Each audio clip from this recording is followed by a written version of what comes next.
Hello friends, आज हम लोग पढ़ने वाले हैं एम्ब्रियोलॉजी का सबसे पहला टॉपिक जिसका नाम है स्पर्मेटोजेनेसिस।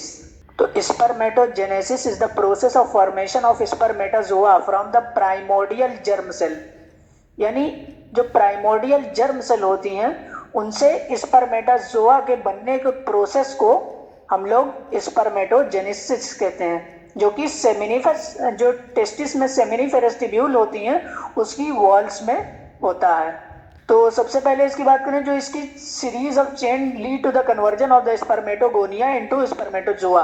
यानी स्पर्मेटोगोनिया से लेकर स्पर्मेटोजोआ तक जो चेंजेस होते हैं उसकी शुरुआत होती है एज ऑफ प्यूबर्टी से। यानी 12 से 16 साल का जब लड़का होता है तब उसकी स्पर्मेटोजेनेसिस की शुरुआत होती है शरीर में, और ये ओल्ड एज तक, डेथ तक के कंटिन्यू रहती है। अगर इसकी ड्यूरेशन की बात करें, स्पर्मेटोजेनेसिस का पूरे प्रोसेस होने में 64 से 74 डेज लगते हैं। इसमें 3 स्टेजेस होते हैं। सबसे पहले स्पर्मेटोसाइटोसिस, यानी जो स्पर्म का सेल जो होता है उसका बनने को कहते हैं स्पर्मेटोसाइटोसिस। फिर उसके बाद में मियोसिस होता है, जो कि रिडक्शनल डिवीजन होती है जिससे क्रोमोसोम हाफ होता है। फिर स्पर्मियोजेनेसिस होती है जो कि डिफरेंशिएशन का प्रोसेस है। तो सबसे पहले इसमें आता है spermatocytosis, conversion of spermatogonia to primary spermatocyte. यानी स्पर्मेटोगोनिया से प्राइमरी स्पर्मेटोसाइट के बनने को कहते हैं स्पर्मोसाइटोसिस। यानी रिपीटेड माइटोटिक डिवीजन होती है जिससे स्पर्मेटोसाइट्स बनते हैं स्पर्मेटोगोनियम से। Production of type A spermatogonia marks the beginning of spermatogenesis. यानी जो स्पर्मेटोगोनिया टाइप ए होता है उसका प्रोडक्शन जब हो जाए तो स्पर्मेटोजेनेसिस की शुरुआत का मार्क करता है। Type A spermatogonia 44 plus X plus Y form closer wall of the repeated cell of cell division. यानी जो टाइप ए स्पर्मेटोगोनिया है ये डिप्लॉयड होते हैं 44 plus X plus Y chromosome, यानी 46 क्रोमोजोम इसमें पाए जाते हैं। अब हम लोग देखेंगे कि इसमें ये प्रोसेस कैसे होती है। तो सबसे पहले प्राइमोर्डियल जर्म सेल आता है जिसमें 44 प्लस एक्स वाई यानी 46 क्रोमोजोम होते हैं जो कि डिप्लॉयड होता है। फिर उसके बाद में माइटोसिस होती है और माइटोसिस करके ये बनाता है डार्क टाइप ए स्पर्मेटोगोनियम। फिर जो डार्क टाइप ए स्पर्मेटोगोनियम है ये एक लाइट टाइप ए स्पर्मेटोगोनियम बनाते हैं और एक डार्क टाइप ए स्पर्मेटोगोनियम बनाते हैं। फिर जो डार्क टाइप ए स्पर्मेटोगोनियम है ये स्टोरेज के लिए रख दिए जाते हैं, और जो dark light type A spermatogonium है इससे टाइप बी स्पर्मेटोगोनियम बनता है जो भी हैप्लॉइड होता है। फिर जब प्राइमोर्डियल जर्म सेल से जब टाइप बी स्पर्मेटोगोनियम बन जाते हैं फिर ये और माइटोसिस करता है। फिर माइटोसिस करके बनाता है प्राइमरी स्पर्मेटोसाइट जो कि लार्जेस्ट जर्म सेल होता है। फिर ये प्राइमरी स्पर्मेटोसाइट जो है ये मियोसिस 1 करता है, यानी फर्स्ट मियोटिक डिवीजन जो कि रिडक्शनल डिवीजन होती है जिसमें क्रोमोसोम के नंबर आधे हो जाते हैं 22 प्लस एक्स और 22 प्लस वाई, और ये बन जाते हैं सेकेंडरी स्पर्मेटोसाइट। फिर जब सेकेंडरी स्पर्मेटोसाइट अपनी सेकेंड मियोटिक डिवीजन करता है तो ये बनाता है स्पर्मेटिड। इसमें क्रोमोसोम के नंबर सेम होते हैं, ये मतलब 22 प्लस वाई और 22 प्लस एक्स इसमें क्रोमोसोम के नंबर होते हैं, और ये एक प्राइमरी स्पर्मेटोसाइट से 4 स्पर्मेटिड बनते हैं। फिर जब ये स्पर्मेटिड जो डिफरेंशिएशन का प्रोसेस करते हैं जिसको स्पर्मियोजेनेसिस कहते हैं, फिर ये इससे बनाते हैं स्पर्मेटोजोआ। तो ये जो स्पर्मेटिड हैं ये ग्लोबुलर होते हैं। फिर ये इलोंगेटेड स्पर्म जो बनाते हैं, तो इसका जो प्रोसेस होता है इसे हम लोग कहते हैं स्पर्मियोजेनेसिस। अब जैसा कि इन्होंने लिखा यहाँ पर कि conversion of primary spermatocyte to secondary spermatocyte then spermatid, ये होती है मियोटिक डिवीजन। तो प्राइमरी स्पर्मेटोसाइट जो कि 44 प्लस एक्स वाई थी उसने डिवाइड किया और 2 सेकेंडरी स्पर्मेटोसाइट बनाए। फिर जो फर्स्ट मियोटिक डिवीजन हुई उसमें क्रोमोसोम का नंबर रिड्यूस होकर हाफ हो गया, और जो सेकेंडरी स्पर्मेटोसाइट है उसमें 22 प्लस एक्स या 22 प्लस वाई है, और उसको उसने डिवाइड करके स्पर्मेटिड बनाया जिसमें इक्वेशनल डिवीजन होती है, सेकेंड मियोटिक डिवीजन, और उसमें क्रोमोसोम के नंबर सेम होते हैं। फिर जो सेकेंड मियोटिक डिवीजन है ये कोई रिडक्शन डिवीजन नहीं है, उसमें क्रोमोसोम के नंबर कम नहीं होते हैं। फिर उसके बाद में आता है स्पर्मियोजेनेसिस। तो स्पर्मियोजेनेसिस एक प्रोसेस है जो कि metamorphosis change in shape of spermatid to spermatozoa, यानी जो स्पर्मेटिड होता है उसका शेप चेंज हो जाता है और शेप चेंज होकर उसमें टेल आ जाती है और इलोंगेटेड स्पर्मेटोजोआ बन जाता है। जो मेजर इवेंट्स आते हैं स्पर्मियोजेनेसिस में, सबसे पहले इसमें जो होता है न्यूक्लियर मेटामॉर्फोसिस होता है और उसका कंडेंसेशन होता है। फिर टेल का फॉर्मेशन और एक्सियल फिलामेंट का फॉर्मेशन होता है, एक्सियल फिलामेंट से टेल का फॉर्मेशन होता है। फिर गोल्जी बॉडी से जो है एक्रोसोम का फॉर्मेशन होता है जो कि हेड के ऊपर एक कैप लाइक स्ट्रक्चर होता है। फिर ऑर्गेनी जो अरेंज होती है माइटोकॉन्ड्रिया और सेंट्रियोल।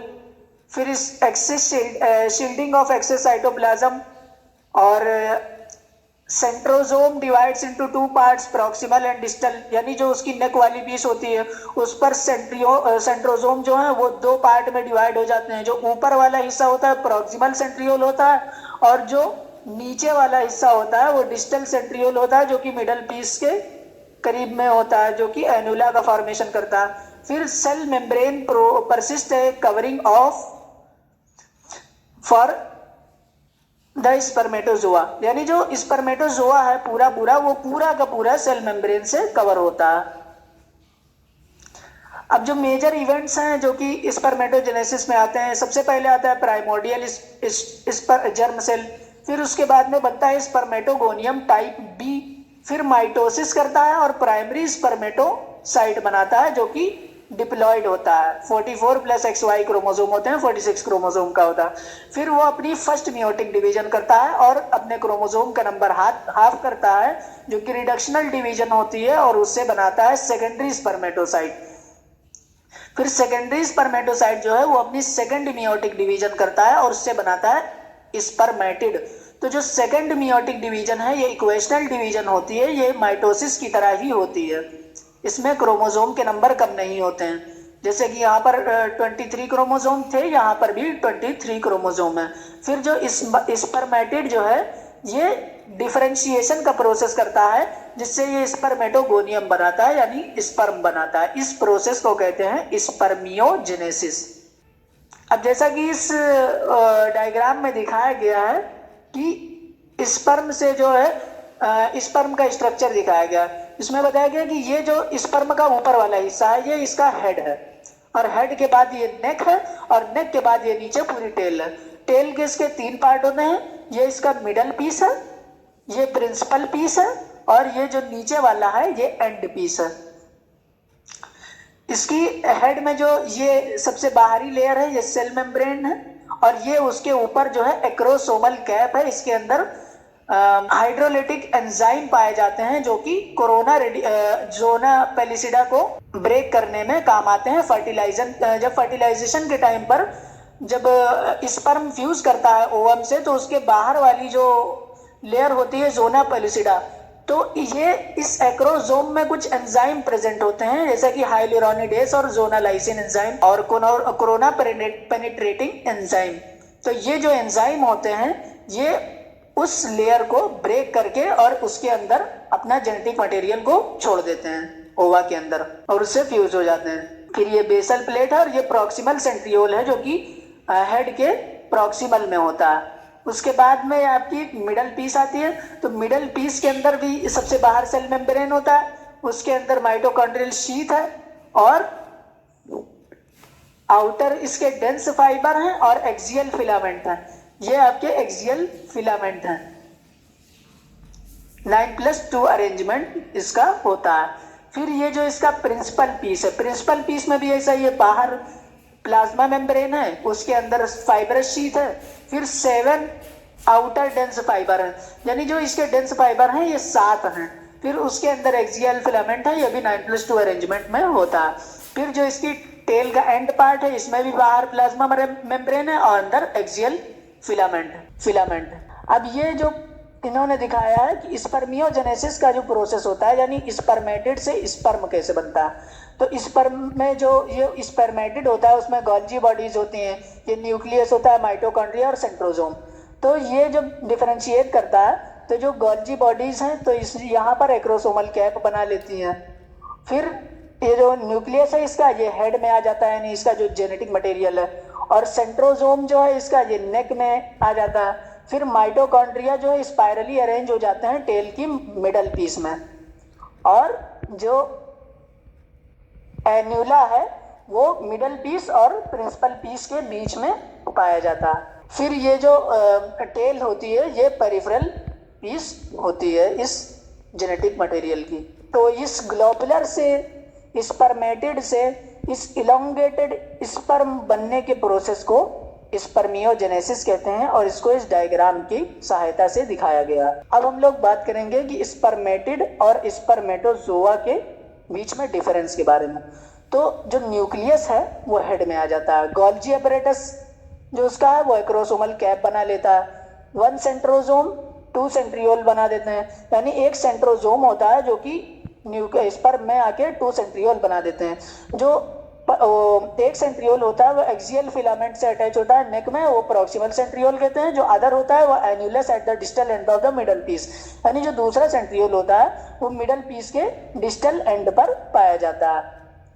फिर जो माइटोकॉन्ड्रिया है तो वो स्पाइरली अरेंज होते हैं एक्सियल फिलामेंट के between the neck and the annulus to form the middle piece and remaining axial filament form a tail, यानी जो उसके एक्सियल फिलामेंट हैं उसके जो मिडल पीस होती है उसमें ये स्पाइरली अरेंज होते हैं माइटोकॉन्ड्रिया, और ये टेल को एनर्जी प्रोवाइड करते हैं। सेल मेम्ब्रेन ही होती है।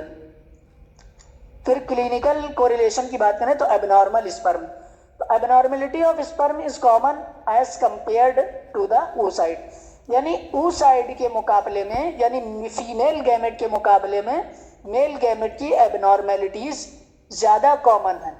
Morphologically for the clinicians the sperm consist of 2 part of head and tail, यानी अगर मॉर्फोलॉजी देखा जाए तो क्लिनिशियन को हेड और टेल के 2 पार्ट्स मिलते हैं, जिसमें एबनॉर्मेलिटीज क्या आती हैं। Head and tail of sperm में भी abnormal with 2 head and 2 tail, कभी कभी ऐसा होता है कि 2 हेड आ जाते हैं या 2 टेल आ जाती हैं। या स्पर्म में भी जायंट और ड्वार्फ, या तो स्पर्म बहुत बड़ा हो जाता है और या तो बहुत छोटा हो जाता है।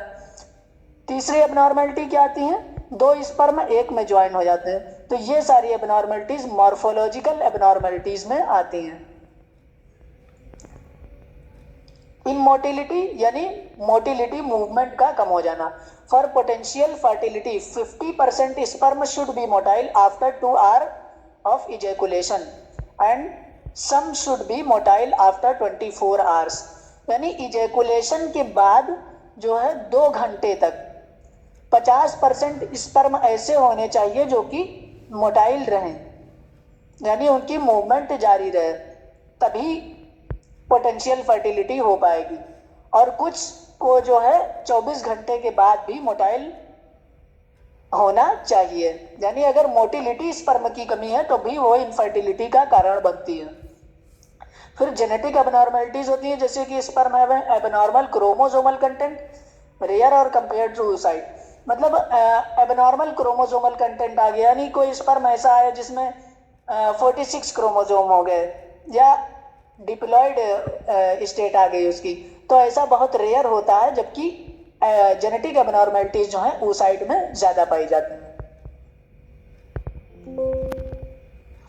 तो इतना ही था हमारा स्पर्मेटोजेनेसिस। आज के लिए धन्यवाद।